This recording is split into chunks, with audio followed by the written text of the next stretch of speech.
रामधारी गुप्ता खंड 1 उच्च गति अभ्यास प्रतिलेखन संख्या 3334 स्पीड 100 शब्द प्रति मिनट।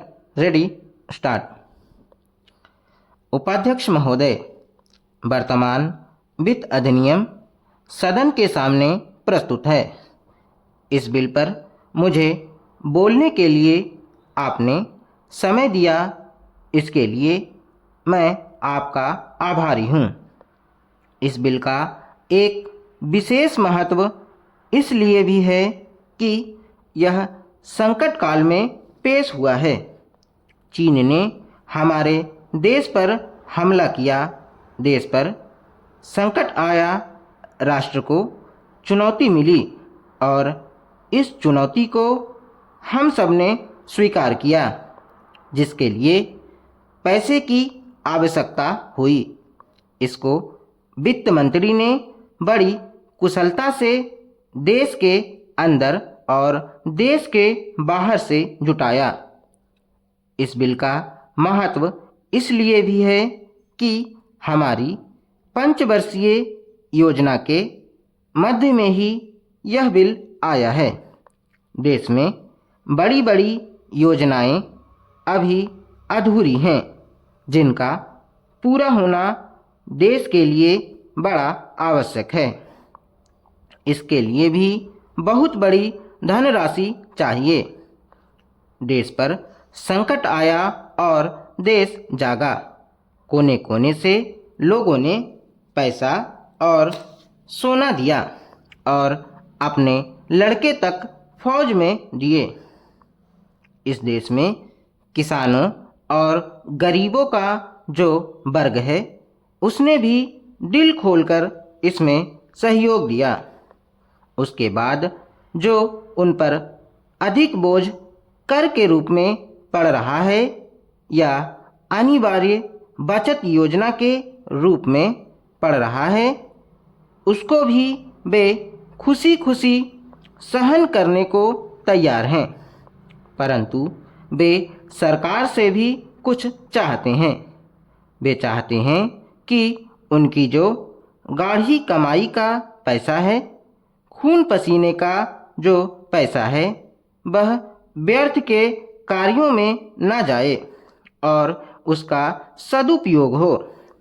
इसके अतिरिक्त उनकी कुछ अपनी दिक्कतें और परेशानियां हैं, जिनकी ओर सरकार का ध्यान चाहिए। इस आपातकाल के समय में तो उनको इन आए दिन की कठिनाइयों से राहत मिलनी चाहिए। ऋण लेने में और अन्य कार्यों में जो अड़चनें पड़ती हैं, वे दूर की जाएं। किसान भारत की रीढ़ हैं। अगर इनको सुविधाएं दी जाएंगी तो देश आगे बढ़ेगा। आज जहां देश के साधारण लोगों ने इस सरकार का हाथ बटाया, वहां एक वर्ग ने, जो कि धनी वर्ग कहलाता है, अपने साधनों के अनुसार सरकार के सुरक्षा कार्यों में सहायता नहीं की। मैं यह नहीं कहता कि उन्होंने बिल्कुल सहायता नहीं की, लेकिन अपनी स्थिति के अनुसार सहायता नहीं की।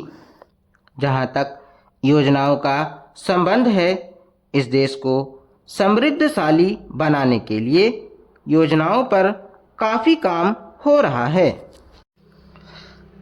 उपाध्यक्ष महोदय, इसमें कोई संदेह नहीं है, लेकिन कई स्थानों पर देखा गया है कि काफ़ी काम हो रहा है, जबकि कुछ को इतनी उपेक्षा की दृष्टि से देखा जाता है कि वहाँ काम न होने के कारण वे इलाके विकास की दृष्टि से पीछे रह जाते हैं।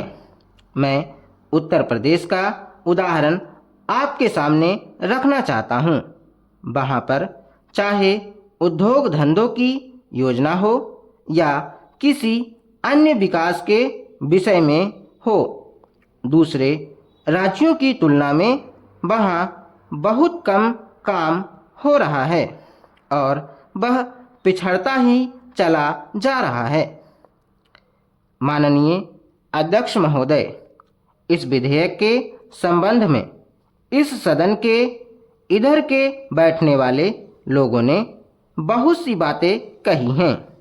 जैसा कि यह विधेयक है, इसको अभी प्रवर समिति के सामने विचार के लिए जाना है और वहाँ से विचार होने के बाद यह इस सदन के सम्मुख फिर से विचार के लिए प्रस्तुत किया जाएगा। तब माननीय सदस्यों को पूरे तरीके से यह अधिकार होगा कि जहाँ तक इसके अनुबंधों का संबंध है उसमें परिवर्तन कर सकते हैं या उनको हटा सकते हैं। कल से जो बातें हो रही हैं वह सब नोट की गई हैं और मैंने बहुत सी बातों को सुना है। प्रवर समिति में उन सब बातों पर विचार किया जाएगा।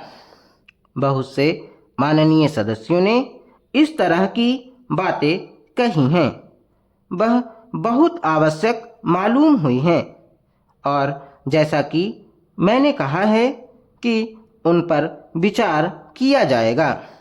जहाँ तक सहकारिता का संबंध है, चाहे इधर के बैठने वाले माननीय सदस्य हों, चाहे उधर के बैठने वाले माननीय सदस्य हों, सबकी यह मांग है कि जब हम जनतंत्र में विश्वास करते हैं और अपने यहाँ प्रजातांत्रिक प्रणाली कायम कर ली है और जबकि देश में गरीबी है और उसका गलत लाभ भी उठाया जाता है, तब सहकारिता की बहुत आवश्यकता है। इसको रोकने की आवश्यकता है। यह सभी लोगों की राय है। जहाँ तक इस सहकारी विधेयक का संबंध है, बहुत से माननीय सदस्यों ने बहुत सी बातें इसके संबंध में कही हैं। मैं सब बातों का विवरण में तो उत्तर नहीं दे सकता हूँ, लेकिन मैं थोड़े में खास बातों का उत्तर देने की कोशिश करूँगा। जैसा मैंने अभी कहा, जब हमने अपने यहाँ जनतंत्र कायम किया है तो हमें अपने समाज के ढांचे को बदलना पड़ेगा।